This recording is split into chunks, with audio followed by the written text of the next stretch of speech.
President Park Geun-hye formally apologized this Monday for a ferry disaster last month that killed more than 300 passengers, mostly school children.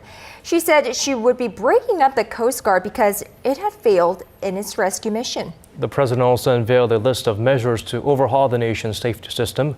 Will they prove effective, and how will they impact the president's overall approval rating, as well as the upcoming local elections? For analysis, Robert Kelly joins us live via Skype. He is a professor of political science at Busan National University. Professor Kelly, thank you so much for joining us. Thank you for having me. So the president's apology on national television today, it ended up being a tearful one. Your overall impression in terms of its timing as well as its contents? I thought it was very good. I thought she looked genuinely heartfelt. I think the tears will become an issue of political debate. There will be discussion in the next few days if they were real or not. I don't want to get into that, but I think it came off very heartfelt. She sounded like she really meant it. In the past few weeks, she's been criticized, as we all know, for not seeming like she was empathetic enough to the families. Today, it really looked like she wanted to do some pretty deep root and branch changes in Korean government, which would be required to prevent this from happening again. So to me, she sounded very sincere. I thought it was very good. What about the timing? It came about 33 days on the 34th day since the accident. What's your thoughts on that?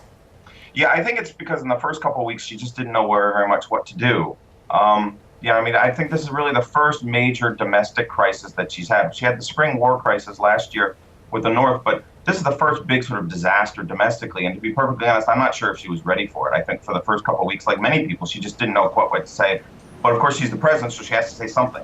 And she didn't really. She stumbled. And I think it was really necessary for her to get in front of this politically, as well as for the families and for the country generally. She needed to look like she was in charge of the situation, like she was directing the bureaucracy, she was administering this, she was moving the ball forward. And so she had to do a big address with the flag and the whole thing. And this was necessary. Okay, and the president also did lay out a list of measures to overhaul the country's safety system. And of course, topping it, making headlines, is disbanding the country's Coast Guard. Do you think she made the right decision? I was actually surprised to hear about the dismantling of the Coast Guard. Korea has a long coastline. Korea will need something like a Coast Guard, even if we don't call it the Coast Guard. So my guess is that the assets that are currently in the Coast Guard, the ships, the helicopters, will be rolled into this new safety administration. The best analogy I can think of is something like the Department of Homeland Security, which was created in the United States after 9/11, which sucked up a number of sort of border agencies, including the Coast Guard, into one kind of like super safety administration. To me, that sounds like the paradigm for what Park has in mind now.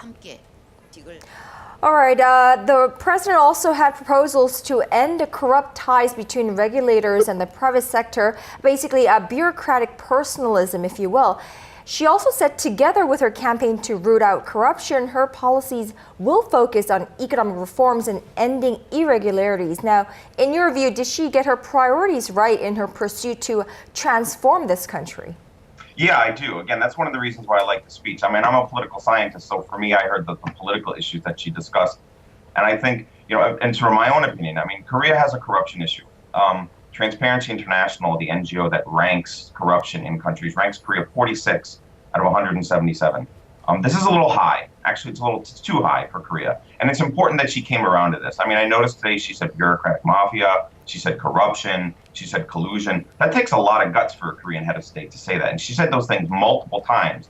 She's under pressure from the streets, but she also comes from a conservative coalition that doesn't really want these kinds of things too much, right? If she starts digging around into the bureaucracy for nepotism, some of her friends, some people that are in her coalition are going to take a hit.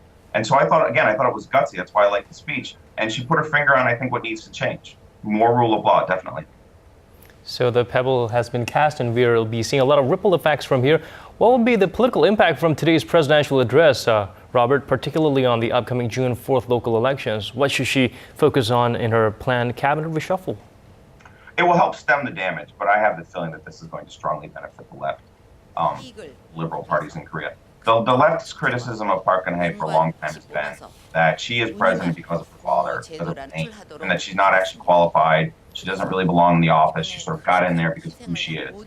And this was sort of a test of that, whether actually she really is qualified. And she didn't really do very well in the first 2 or 3 weeks, again, which is why you have all the protests and the candlelight vigils and everything else. So I would be amazed if this doesn't move the needle maybe 4 or 5 points, to the left and helps the local parties, the local left-wing parties.